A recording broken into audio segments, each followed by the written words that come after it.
Hello, students. Good afternoon. આજે સાંજના સેશનમાં આપણે નવું ચેપ્ટર શરૂ કરવા જઈ રહ્યા છીએ ને નવું ચેપ્ટર એટલે હાઇડ્રોજન. હાઇડ્રોજનનું આપણું નેક્સ્ટ ચેપ્ટર કયું ભણવા જઈ રહ્યા છીએ આપણે? હાઇડ્રોજન. ક્વેશ્ચન થાય ને તમને સ્ટુડન્ટ્સ કે હાઇડ્રોજન એટલો બધો ખાસ છે કે એના માટે આખો કોઈ ચેપ્ટર આવી ગયો? ઓક્સિજનનો કોઈ ચેપ્ટર નહીં, નાઇટ્રોજનનો નહીં. આખા આવર્ત કોષ્ટકમાં કેટલા તત્વો છે? 118. એ બધાના ચેપ્ટર મૂકે તો કેટલા બધા ચેપ્ટર થઈ જાય. પણ છતાં બી હાઇડ્રોજન એક આખું આગવું ચેપ્ટર છે આપણા આવર્ત કોષ્ટકમાં. એટલે તમને લિટરલી ક્વેશ્ચન થાય કે એવું કંઈ ખાસ છે હાઇડ્રોજનમાં કે એનું આખું ચેપ્ટર મૂકી દીધું? થાય ને એવું. હવે પહેલો જ પ્રશ્ન જો ધારો કે તમને પૂછવામાં આવે કે આ આવર્ત કોષ્ટકની અંદર હાઇડ્રોજનનું સ્થાન ક્યાં છે?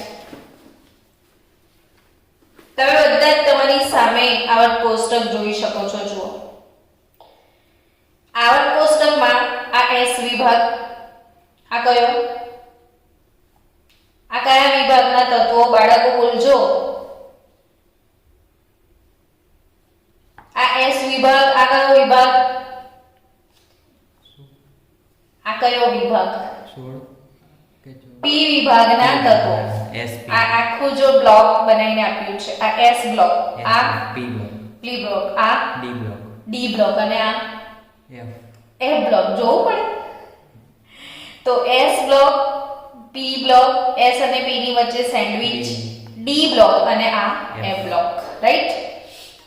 હવે આ પહેલો સમૂહ, બીજો સમૂહ, આ બાજુ 13 થી લઈને 18 સમૂહ. છતાં બી તમે જોયું હાઇડ્રોજન એનું એક યુનિક સ્થાન છે. નથી એ પહેલા સમૂહમાં, નથી એ P વિભાગમાં, નથી એ S વિભાગમાં, નથી એ D વિભાગમાં, નથી એ F વિભાગમાં.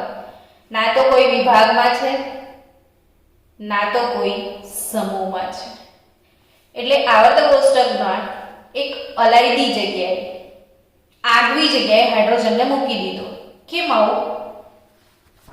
તો કે એ જ સૌથી પહેલા આપણે હાઇડ્રોજન ચેપ્ટરમાં ભણવાના છીએ. આજનો ટોપિક જ એ કે આવર્ત કોષ્ટકમાં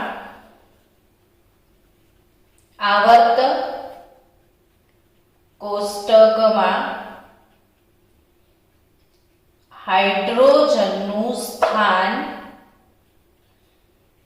વિવાદાસ્પદ છે. આવર્ત કોષ્ટકમાં હાઇડ્રોજનનું સ્થાન કેવું છે? વિવાદાસ્પદ.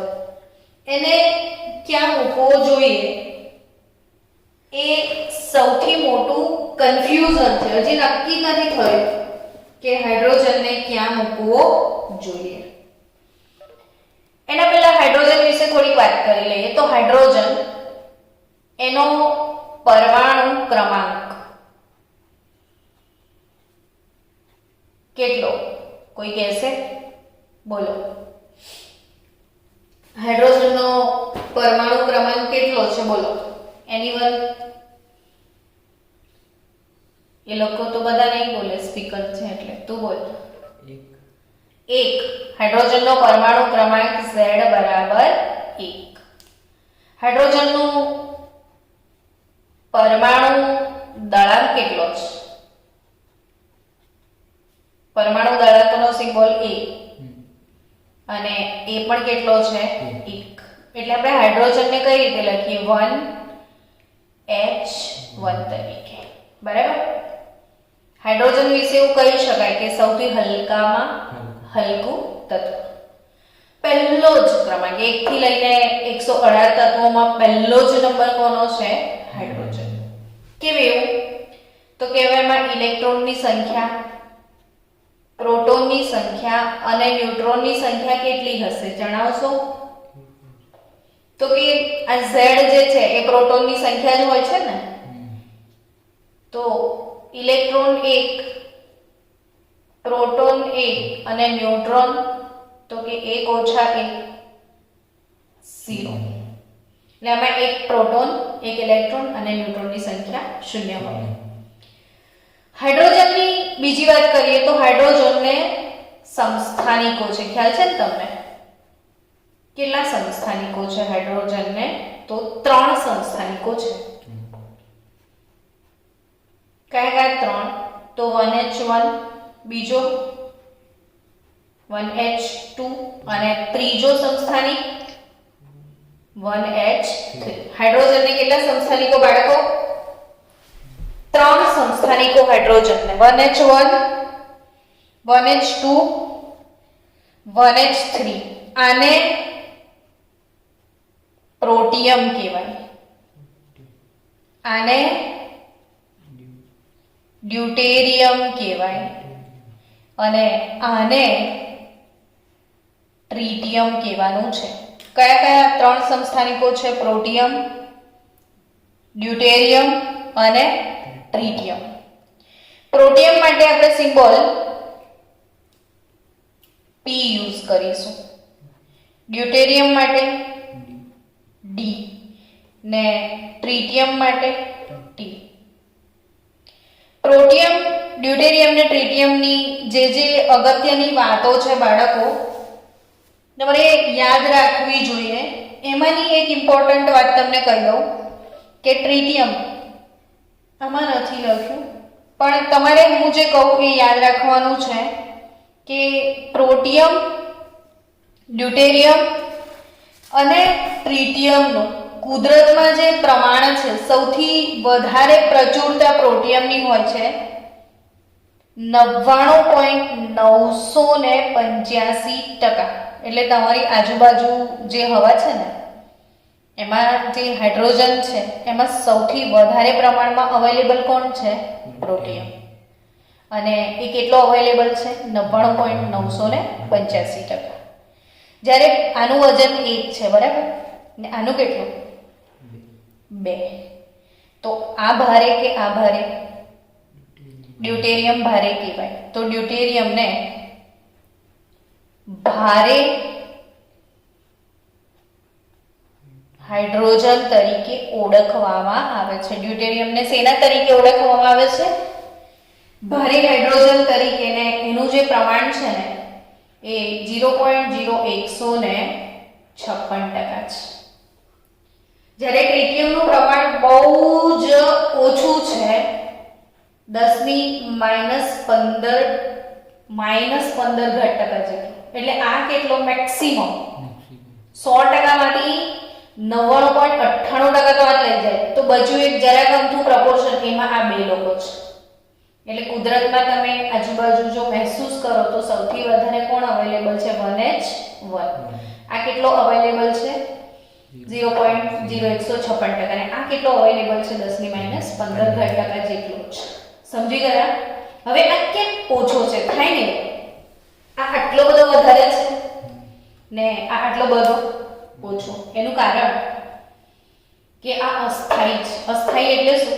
કે કેટલાક કેન્દ્રો એવા હોય જેમાંથી આલ્ફા, બીટા, ગેમા વિકિરણો બહાર નીકળી જાય, ને જેમાંથી આલ્ફા, બીટા, ગેમા વિકિરણો બહાર નીકળી જાય ને એવા તત્વોને આપણે શું કહીએ છીએ? રેડિયો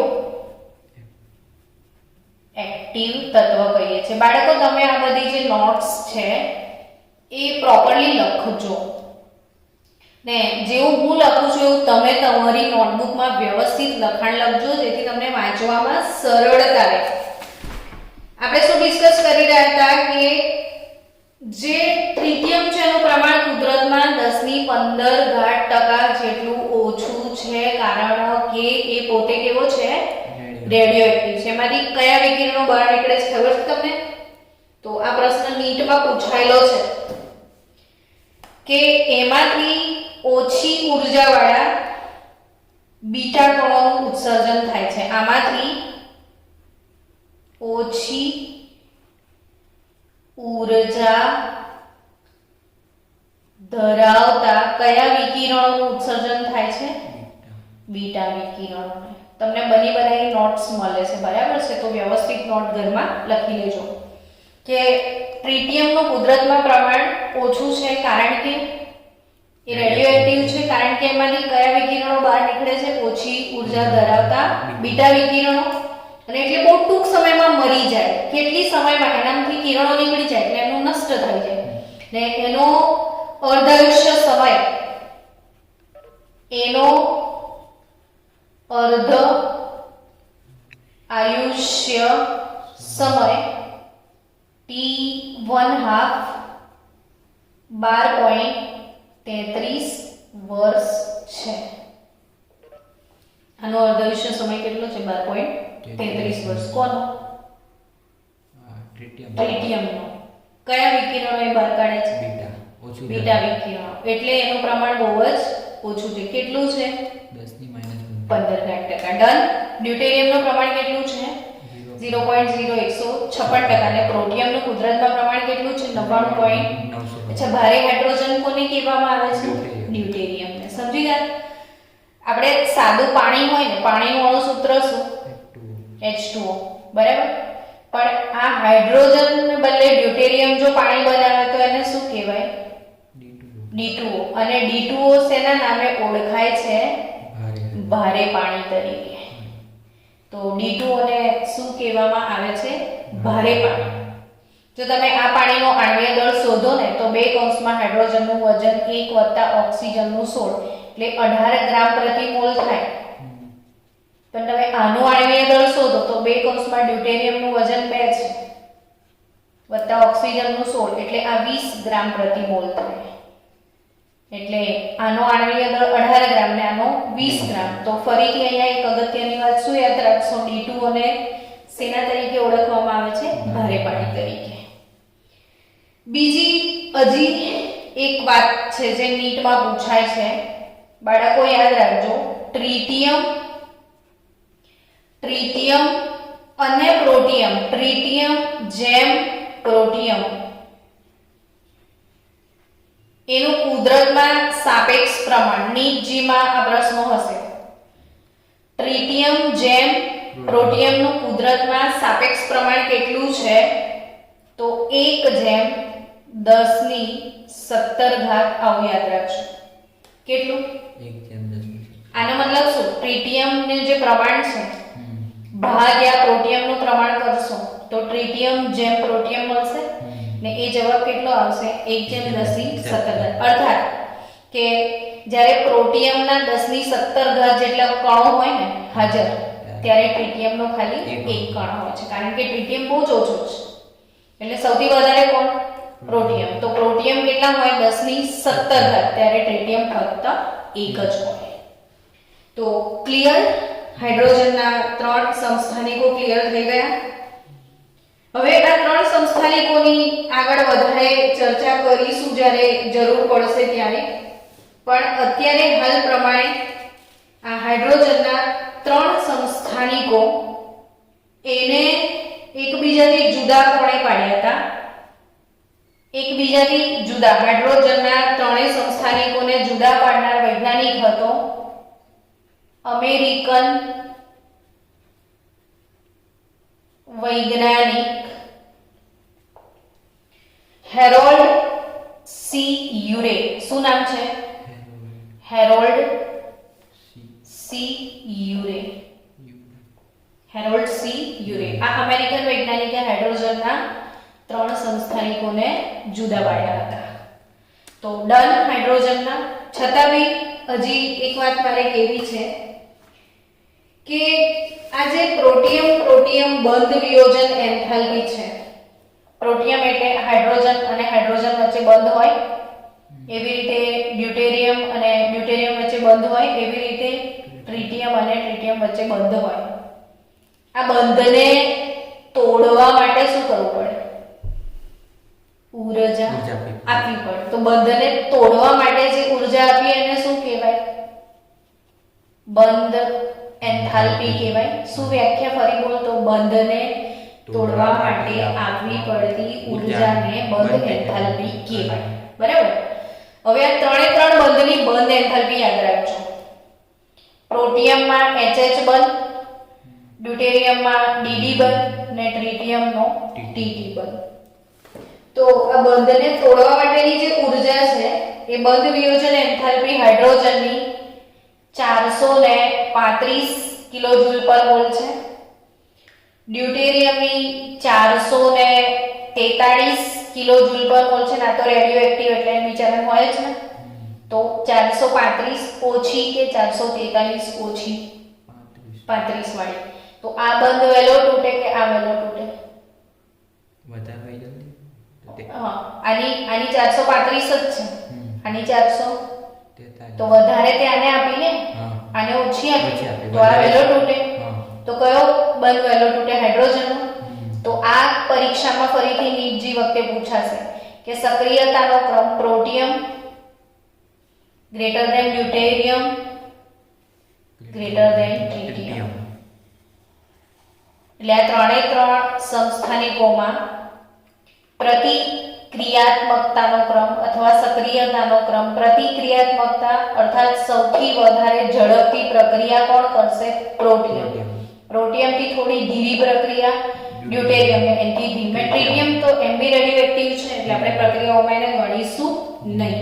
તો તમામ બાળકો આ કન્સેપ્ટ ક્લિયર? તો હાઇડ્રોજનને કેટલા સમસ્થાનિકો? 3. કયા?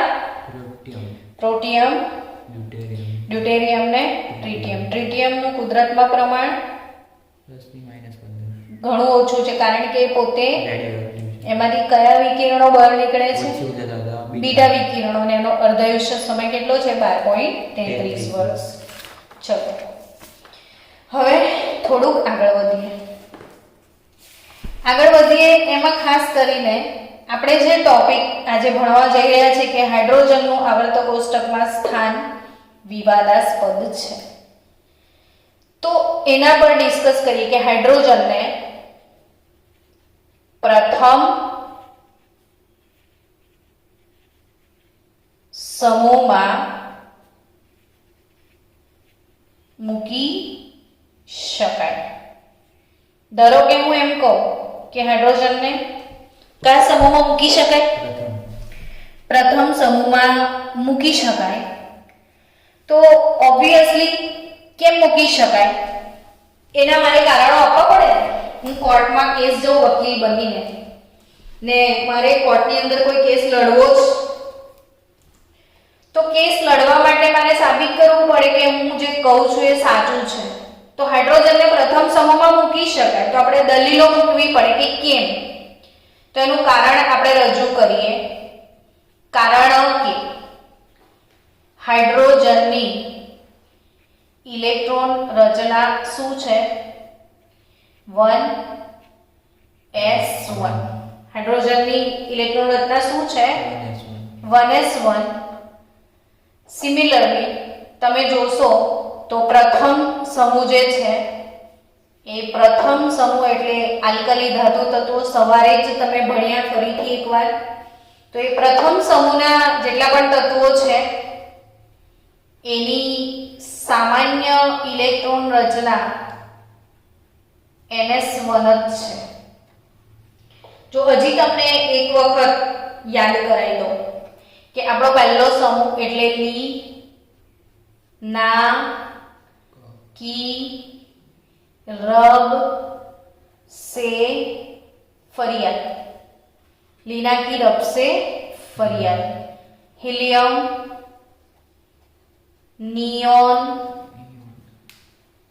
आर्गोन, क्रिप्टोन, ઝેનોન અને શું? રેડોન.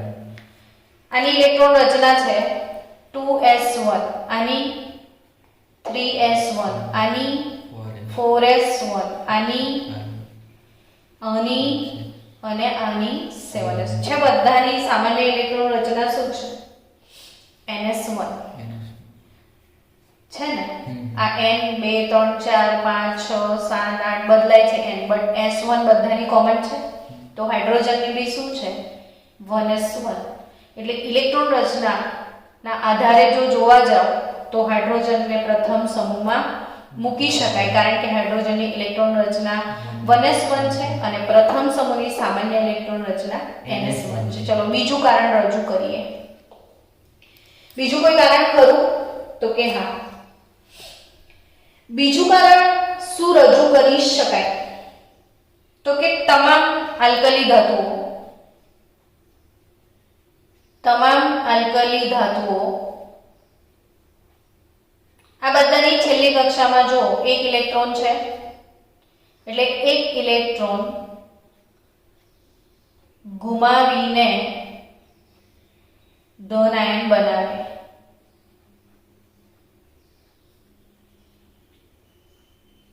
એટલે કે કહેવાનો મતલબ કે એ બધાની સંયોજકતા +1 હોય. તો એવી જ રીતે સેમ હાઇડ્રોજન પણ એક ઇલેક્ટ્રોન ગુમાવીને H+ આયન બનાવે. હાઇડ્રોજન પણ શું કરે?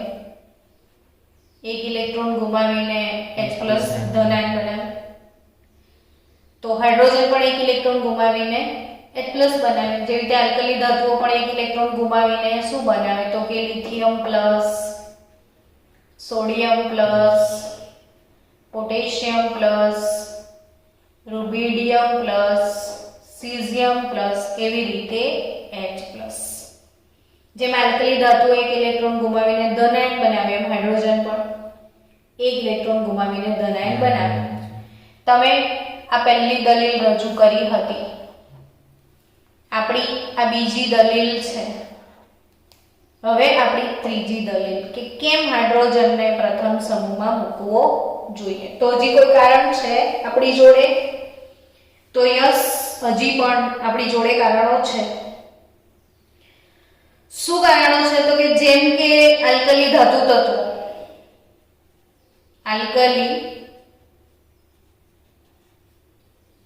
ધાતુ તત્વો સ્થાયી ઓક્સાઇડ, પેરોક્સાઇડ, સલ્ફાઇડ, સ્થાયી ઓક્સાઇડ, પેરોક્સાઇડ, સલ્ફાઇડ, હેલાઇડ સંયોજનો બનાવે છે.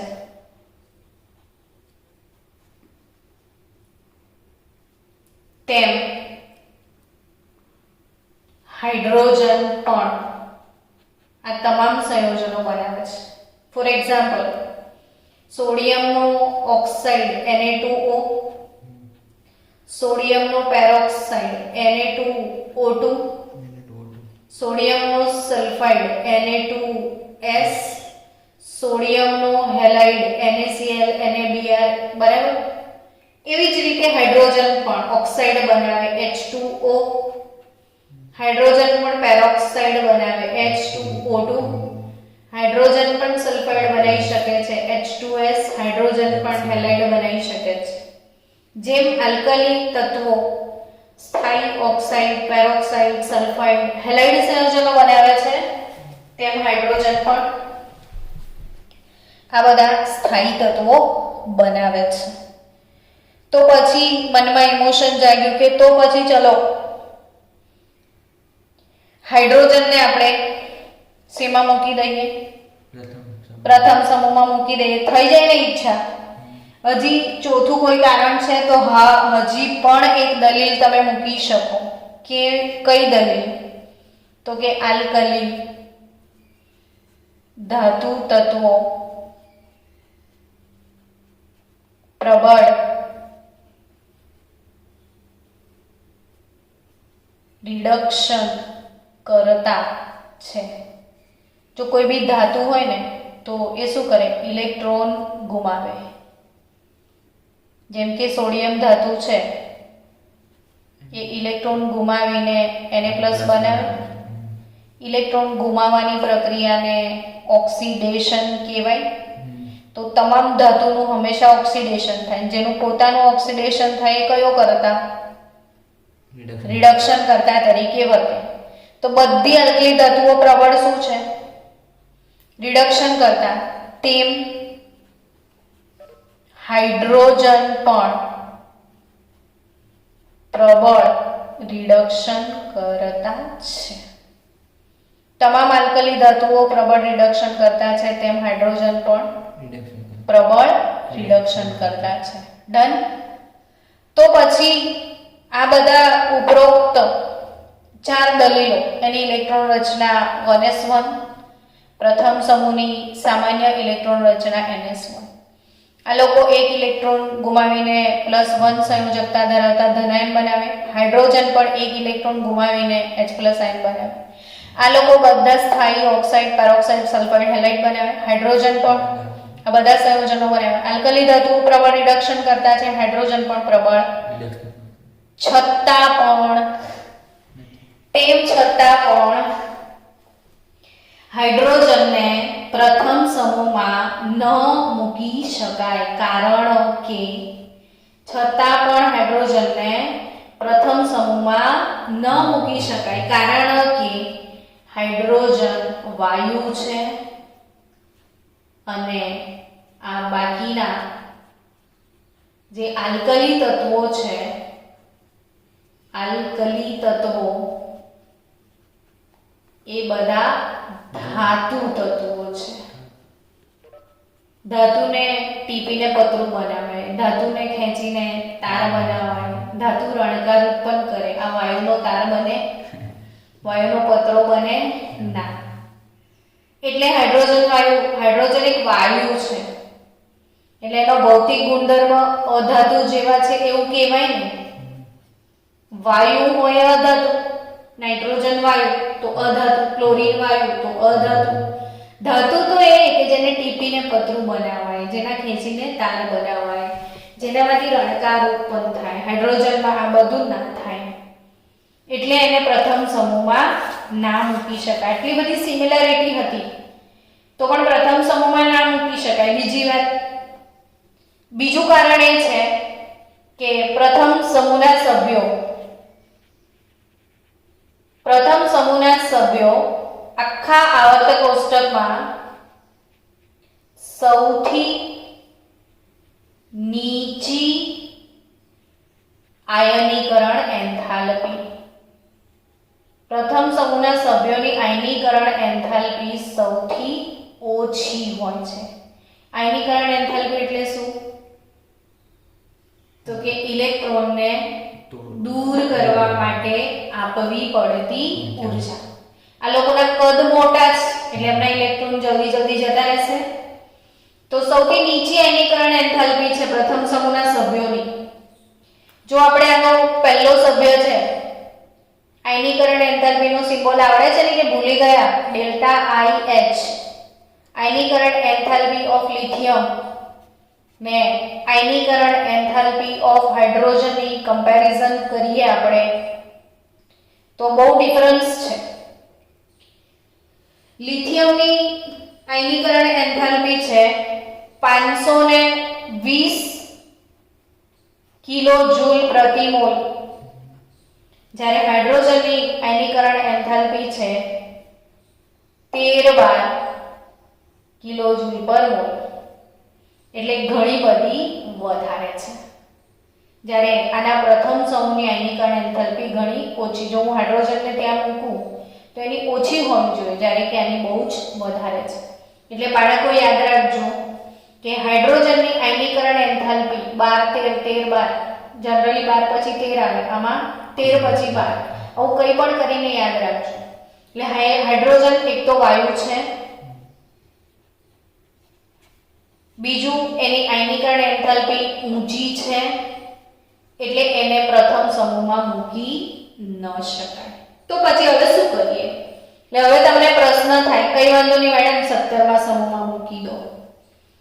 તો સહજ એવો પ્રશ્ન થાય, તો 17મા સમૂહમાં ફ્લોરીન છે ને પહેલું, તો ફ્લોરીનની આયનીકરણ એન્થાલ્પી બી લખી લઈએ. ફ્લોરીનની આયનીકરણ એન્થાલ્પી 1600 1680 કિલોજૂલ પર મોલ છે લગભગ.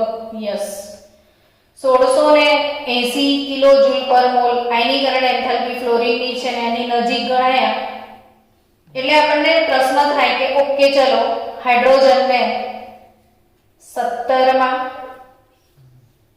સમૂહમાં મૂકી શકાય. થાય ને? હવે એની દલીલો રજૂ કરવાની કે કેમ એને 17માં સમૂહમાં મૂકી શકાય. હવે હાઇડ્રોજનને 17માં સમૂહમાં શા માટે મૂકવો જોઈએ? તો કશું એવું છે એવું કારણ? તો કે હા, 17માં સમૂહમાં જે તત્વો છે એ હેલોજન છે. 17મો સમૂહ એટલે કયો સમૂહ? હેલોજન. જેમ તમામ હેલોજન જો chlorine Cl2, bromine Br2, iodine I2, fluorine F2 એ દ્વિ પરમાણુક અણુ છે, તેમ હાઇડ્રોજન H2 એ પણ દ્વિપરમાણુક અણુ છે. जैसे F2 Cl2 Br2 I2 वैसे ही H2 है ना. चलो तो બીજું કઈ છે ખાસિયત? તો કે હા, બીજું કારણ એ છે કે તમામ હેલોજન એક ઇલેક્ટ્રોન મેળવીને હેલાઇડ બનાવે. જેમ કે Cl chloride, F fluoride, Br bromide, I iodide. આ લોકો એક ઇલેક્ટ્રોન મેળવીને શું બનાવે? હેલાઇડ.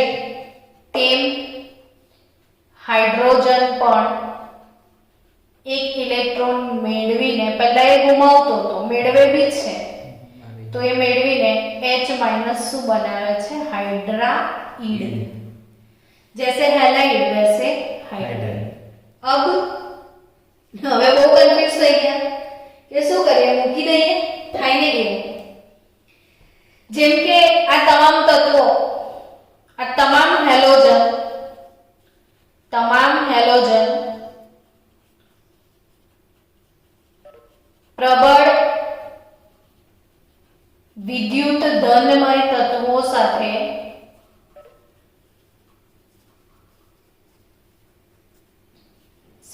હેલાઇડ બનાવે.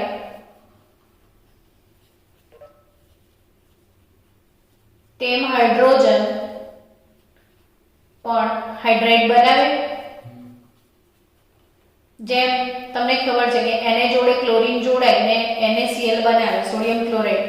તો એમ Na જોડે હાઇડ્રોજન જોડાઈને શું બનાવી દે? Sodium hydride. તો આટલા બધા કારણો છે કે એને 17માં સમૂહમાં મૂકવું જોઈએ. એટલે તરત વિચાર આવે તો મૂકી દો. થાય ને એવો મનમાં વિચાર આવે. તો પણ હાઇડ્રોજનને 17માં સમૂહમાં ન મૂકી શકાય. હવે પાછું નવું ન મૂકી શકાય. કારણ કે કેમ ના મૂકી શકાય? તો કે આ જેટલા બી છે ને બધા રંગીન છે. આ બધા કેવા વાયુઓ છે? રંગીન વાયુઓ. હાઇડ્રોજન રંગવિહીન છે. અરે બાપરે, કેટલું મસ્ત સેટલમેન્ટ થઈ ગયું. ફરી બ્રેક કરી નાખ્યું આપણે.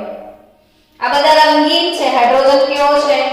રંગવિહીન. અને બીજી ખાસિયત તમને કહું કે આ જે તમામ વાયુઓ છે આ બધા પ્રબળ ઓક્સિડેશન કરતા છે. હેલોજનનો સ્વભાવ કેવો છે?